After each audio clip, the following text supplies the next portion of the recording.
پیارے بچوں، جیسا کہ میں نے آپ کو اپنی پچھلی ویڈیو میں بتایا تھا کہ سیدنا ابراہیم علیہ السلام نے نمرود کو اپنے رب کا تعارف کرتے ہوئے کیا فرمایا کہ میرا رب وہ ہے جو زندہ کرتا ہے اور مارتا ہے۔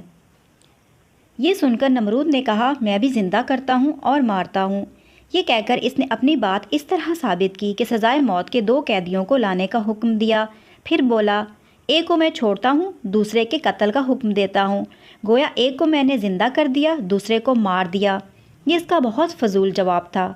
سیدنا ابراہیم علیہ السلام نے تو یہ فرمایا تھا کہ اللہ تعالیٰ انسان کو ایک لوتھڑے سے بناتا ہے اور ہڈیاں اور گوشت چڑھا کر ایک انسان بنا دیتا ہے، اور زندہ کرنے کا صحیح مطلب بھی یہی ہے۔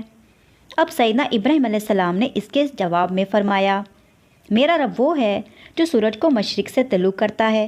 اگر تجھ میں طاقت ہے تو اس کو مغرب سے طلوع کر کے دکھا۔ نمرود یہ سن کر ہکا بکا رہ گیا، اس کا غرور خاک میں مل گیا، اس کا سر جھک گیا، سوچ میں ڈوب گیا۔ اللہ تعالیٰ نے قرآن کریم میں سیدنا ابراہیم علیہ السلام اور نمرود کی یہ باہمی گفتگو ذکر کی ہے۔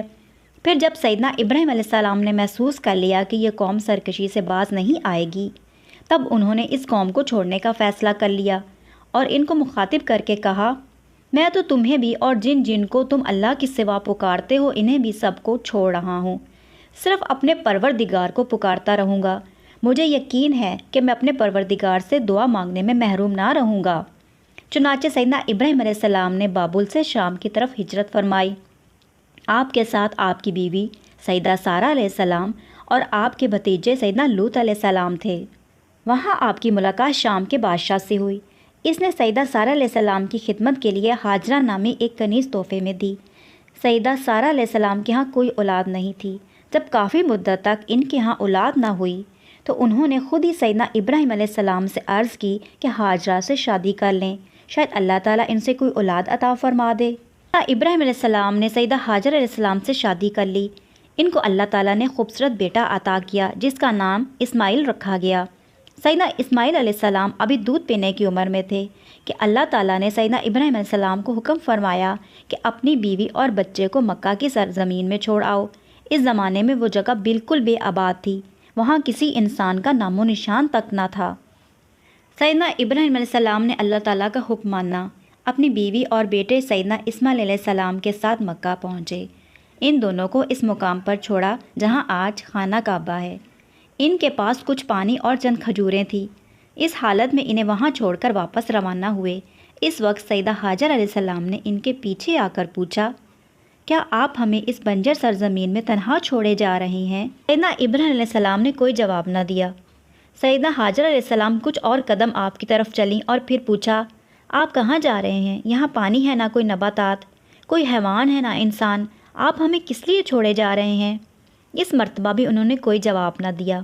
سیدہ ہاجر علیہ السلام نے بار بار یہ پوچھا، لیکن سیدنا ابراہیم علیہ السلام نے کوئی جواب نہ دیا اور نہ ہی ان کی طرف پلٹ کر دیکھا۔ آخر انہوں نے پوچھا، کیا اللہ تعالیٰ نے آپ کو ایسا کرنے کا حکم دیا ہے؟ اس سوال کے جواب میں آپ نے فرمایا، ہاں، یہ اللہ کا حکم ہے۔ تب سیدہ ہاجر علیہ السلام بولیں، پھر اللہ تعالیٰ ہمیں ضائع نہیں کرے گا، اور واپس آ گئیں۔ سیدنا ابراہیم علیہ السلام نظروں سے اوجھل ہو گئے تو سیدہ ہاجر علیہ السلام اور سیدنا اسماعیل علیہ السلام اکیلے رہ گئے۔ اللہ تعالیٰ کا حکم سن کر سیدنا ابراہیم علیہ السلام نے اپنی بیوی اور بچے کو ایسی ویران جگہ چھوڑ دیا جہاں کوئی بھی نہیں تھا، کھانے پینے کی چیزوں کا بندوبست تھا، نہ سر چھپانے کی جگہ تھی۔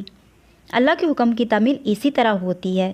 سیدہ ہاجرہ علیہ السلام تھوڑے سے پانی اور کھجوروں پر گزارا کرتی رہیں، خود پانی پیتی رہیں اور بچے کو دودھ پلاتی رہیں، یہاں تک کہ دونوں چیزیں بالکل ختم ہو گئیں۔ اب بھوک اور پیاس کا مسئلہ پیدا ہو گیا۔ سیدہ ہاجرہ علیہ السلام اپنی بھوک پیاس تو برداشت کرتی رہیں، لیکن پیاس کی وجہ سے بیٹے کا حال ان سے دیکھا نہ گیا، وہ بے قرار ہو گئیں۔ سیدنا اسماعیل علیہ السلام شدت پیاس کی وجہ سے زمین پر لوٹنے لگے۔ سیدنا ہاجرہ علیہ السلام نے پانی کی تلاش میں ادھر ادھر نظریں دوڑائیں، پانی نظر نہ آیا۔ کچھ دور 2 پہاڑ نظر آئے، ان پر چڑھ کر پانی دیکھنے کا ارادہ کیا۔ سوچا شاید کسی طرف پانی نظر آ جائے یا کوئی آتا جاتا دکھائی دے جائے۔ چنانچہ ایک پہاڑ کا رخ کیا، یہ دوسرے سے نزدیک تھا۔ آج ہم اس کو صفا پہاڑی کے نام سے جانتے ہیں۔ آپ اس پر چڑھ گئیں۔ چوٹی پر پہنچ کر چاروں طرف دیکھا، پانی نظر نہ آیا تو اس سے اتر کر دوسرے پہاڑ کی طرف چل پڑی، ساتھ میں بچے کی طرف دیکھتی جاتی تھی۔